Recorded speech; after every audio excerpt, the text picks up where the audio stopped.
Hello friends, welcome to Ultramax education. Myself Kanak. आज की इस वीडियो में आप सभी का हार्दिक स्वागत है। आज की इस वीडियो में हम डिस्कस करेंगे केवीएस के हिंदी सब्जेक्ट के टॉपिक 2 को।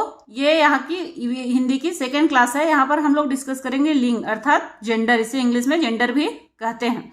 तो इसकी परिभाषा को हम लोग देखेंगे। तो लिंग की परिभाषा क्या है? संज्ञा के जिस शब्द से यह बोध हो कि वह संज्ञा स्त्री जाति की है या पुरुष जाति की, इस विशेषता को क्या कहते हैं? लिंग कहते हैं। यानी जिन शब्दों से पुरुष जाति का बोध हो अथवा जो शब्द पुरुष जाति के अंतर्गत माने जाते हैं वे कहलाते हैं पुल्लिंग कहलाते हैं। यानी जैसे कि कुत्ता हो गया, लड़का हो गया, घर हो गया, पेड़ हो गया, ये सब किससे है? पुल्लिंग से। और जिन शब्दों से क्या किया जाता है? स्त्री जाति का बोध हो यानी स्त्री जाति का ज्ञान हो, उसे क्या कहेंगे? और जो शब्द स्त्री जाति के अंतर्गत आते हैं उन्हें स्त्रीलिंग कहा जाता है। जैसे कि गाय, कुर्सी, छड़ी, नारी, ये सब स्त्री जाति के अंतर्गत आते हैं। यानी जिन शब्दों से क्या होता है? स्त्री या पुरुष का ज्ञान होता है, उसे लिंग कहा जाता है। और इसकी विशेषता को ही क्या कहते हैं? लिंग कहते हैं। और हिंदी में 2 प्रकार के लिंग माने गए हैं। कौन कौन से हैं? पुल्लिंग और स्त्रीलिंग। यानी पुल्लिंग यानी इससे क्या होता है? पुरुष जाति का ज्ञान होता है। जैसे कि राम खाना खा रहा है। इस सेंटेंस में, इस वाक्यों में राम क्या है? पुल्लिंग है, यानी पुरुष जाति का हमें पता चल रहा है कि राम क्या है? पुरुष है। नेक्स्ट है स्त्रीलिंग। स्त्रीलिंग अर्थात जहां स्त्री जाति का बोध होता है यानी ज्ञान होता है जिस शब्दों से, उन्हें क्या कहते हैं? स्त्रीलिंग कहते हैं। जैसे सीता खाना खाती है, यानी सीता क्या है? एक स्त्री है। हमें ये वाक्य पढ़ के ही साफ साफ पता चल रहा है कि सीता क्या है? एक स्त्री है। तो इन सब चीजों की हम लोग पहचान कैसे कर सकते हैं कि कौन सा पुल्लिंग के अंतर्गत आता है? क्या क्या चीजें हैं जो पुल्लिंग के अंतर्गत आती हैं और क्या क्या चीजें हैं जो स्त्रीलिंग के अंदर आते हैं? तो सबसे पहले हम देखेंगे कि जो प्रत्यय लगे हुए शब्द होते हैं, जैसे कि आ, आओ, पा, पन, न, इस तरह के जो प्रत्यय लगे हुए शब्द होते हैं वो किसके अंतर्गत आते हैं? पुल्लिंग के अंतर्गत आते हैं। जैसे कि आ यानी मोटापा, आ आया इसमें ना। एंड नेक्स्ट है आओ। आओ यानी चढ़ाव। पा यानी बुढ़ापा। एंड पन हो गया जैसे लड़कपन। एंड न यानी लेन देन। इस तरह के शब्द किसके अंतर्गत आते हैं? पुल्लिंग के अंतर्गत आते हैं। एंड नेक्स्ट है यहाँ पर पेड़ों के नाम। पेड़ों के नाम भी किसके अंतर्गत आते हैं?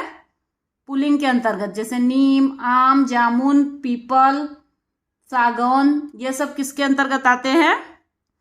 पुल्लिंग के अंतर्गत। नेक्स्ट है पर्वत, मास यानी महीना, वार यानी दिन, और कुछ ग्रहों के नाम भी पुल्लिंग के अंतर्गत आते हैं। जैसे कि विंध्याचल पर्वत, हिमालय पर्वत, वैशाख, सूर्य, चंद्र, मंगल, बुध, दिन के नाम हो गए। ये सब किसके अंतर्गत? पुल्लिंग के अंतर्गत आते हैं। एंड अनाजों के नाम जैसे हो गए बाजरा, ज्वार, गेहूं, चावल, चना, मटर, ये सब अनाजों के नाम भी पुल्लिंग के अंतर्गत आते हैं। नेक्स्ट है रत्नों के नाम। रत्न यानी हीरा, मोती, ये सब किसके अंतर्गत आते हैं? पन्ना, मूंगा, मणिक, ये सब पुल्लिंग के अंतर्गत आएंगे। एंड अगला है द्रव पदार्थों के नाम। जैसे घी, तेल, पानी, लोहा, सोना, जो लिक्विड सोना आता है, ये सब भी पुल्लिंग के अंतर्गत आएंगे। एंड बॉडी पार्ट्स यानी शरीर के अंगों के नाम जो हैं, जैसे कि हाथ, दांत, कान, ये सब किसके अंतर्गत आते हैं? पुल्लिंग के अंतर्गत आएंगे। एंड नेक्स्ट है जल, स्थल और भूमंडल के भागों के नाम। यानी जैसे समुद्र हो गया, भारत, देश, नगर, द्वीप, आकाश, पाताल, घर, सरोवर, ये सब जल, स्थल और भूमंडल के अंतर्गत आते हैं। तो ये सब भी पुल्लिंग के अंतर्गत आएंगे।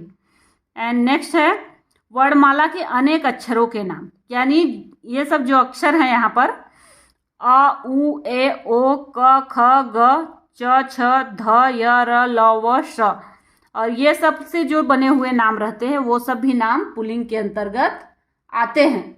और इन सब चीज़ों के माध्यम से हम लोग समझ सकते हैं। अगर आपने इतनी चीज़ों को याद कर लिया कि क्या क्या चीज़ें पुल्लिंग के अंतर्गत आती है, तो आप लोगों को कभी भी स्त्रीलिंग और पुल्लिंग पहचानने में कन्फ्यूजन नहीं होगा। तो इस वीडियो के माध्यम से हम लोग ईजिली चीज़ों के थ्रू कम से कम चीज़ों के थ्रू हमने समझने की कोशिश की कि पुल्लिंग के अंतर्गत क्या क्या आती है, पुल्लिंग की पहचान कैसे कर सकते हैं। आगे हम लोग देखेंगे कि स्त्रीलिंग की पहचान के लिए क्या क्या चीज़ें इंपॉर्टेंट है, स्त्रीलिंग की पहचान कैसे कर सकते हैं। तो यहाँ पर देख सकते हैं कि स्त्रीलिंग की पहचान क्या है। सबसे पहले प्रत्यय ई, इया, इन, नी, आनी, आइन, या, इका, इनी आदि वाले शब्द जो है वो स्त्रीलिंग की पहचान करते हैं। जैसे कबूतरी, ई में आ गया। प्रत्यय किसे कहते हैं? प्रत्यय यानी जो शब्दों के बाद में लगता है उसे प्रत्यय कहते हैं। यानी कुछ शब्द होते हैं जिनसे स्त्रीलिंग की पहचान की जा सकती है। तो ई, इया, इया यानी कुतिया, कुतिया में इया आया। इन यानी सुनारिन, शेरनी, देवरानी, ठकुराइन, छात्रा, बालिका, हंसनी आदि, ये सब जो प्रत्यय वाले शब्द हैं, ये कहीं भी आपको दिखते हैं तो वो आप सीधे सीधे समझ सकते हैं कि वो स्त्रीलिंग है। नेक्स्ट है नक्षत्र, तिथि, नदी के नाम, ये सब भी किसके अंतर्गत आते हैं? ये सब भी आपके स्त्रीलिंग के अंदर ही आते हैं। जैसे कि नक्षत्र में क्या क्या आया? नक्षत्र में हो गया जैसे अश्विनी, रोहिणी, भरणी। एंड तिथि जैसे पूर्णिमा, प्रतिपदा, पहली, दूसरी, ये सब भी स्त्रीलिंग के अंतर्गत आता है। एंड अगला है जिन संज्ञा शब्दों के अंत में ख होता है वो भी स्त्रीलिंग के अंदर आते हैं। जैसे ईख हो गया, राख हो गया, जिसके लास्ट में ख शब्द है वो भी स्त्रीलिंग ही होगा, ये चीज आप ध्यान में रखिएगा। नेक्स्ट है जिन भाववाचक संज्ञाओं के अंत में ट, वट या हट होता है वो भी स्त्रीलिंग के अंतर्गत आता है। जैसे कि झंझट, इसमें ट आया, देखिए, बनावट, वट आया, एंड आहट या हट, ये सब शब्द भी स्त्रीलिंग ही शब्द रहेंगे। नेक्स्ट है भाषा, बोली एवं लिपियों के नाम भी जो है वो किसके अंतर्गत आते हैं? स्त्रीलिंग के अंतर्गत आते हैं। जैसे भाषा हो गई हिंदी भाषा, संस्कृत भाषा, एंड बोली हो गई जैसे तेलुगु, पंजाबी, एंड लिपि हो गई जैसे देवनागरी, तो ये सब स्त्रीलिंग के अंतर्गत आता है। एंड नेक्स्ट है अनुस्वारांत, इकारांत, उकारांत, तकारांत, सकारांत संज्ञाएं, यानी इन सब तरह की संज्ञाएं भी किसके अंतर्गत आती है? स्त्रीलिंग के अंतर्गत। जैसे रोटी, लू, सांस, ये सब किसके अंतर्गत आती है? स्त्रीलिंग के अंदर आएंगी।